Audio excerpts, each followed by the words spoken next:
Witt here with Bookkeeping Confidential. I want to share one of my favorite things about QuickBooks with you today. We're going to talk about classes. And you're going to go to Advanced, make sure your classes is turned on, and you can also make sure that if you want to make sure every transaction is assigned a class, you can check that box.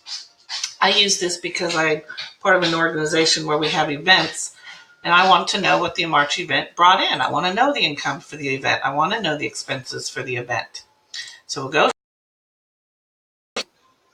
enter, I don't know what happened. We're going to enter a bank deposit for the event.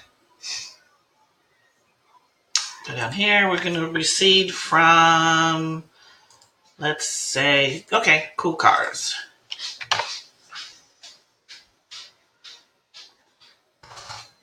Okay. Landscaping services. It works.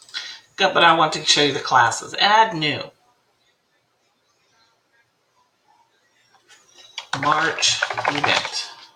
Save.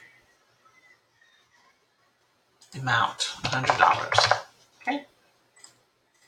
Save and close. So that's going to automatically, now let's go do an expense. Get my head out of the way. Same thing. Cool Cars again. And let's say landscaping. Plants and soil. That works. Again, March event. There it is. Amount, $50. Save and close. Now I'm going to show you how we can get a report on this. We'll go to reports. Profit and loss by class, right there.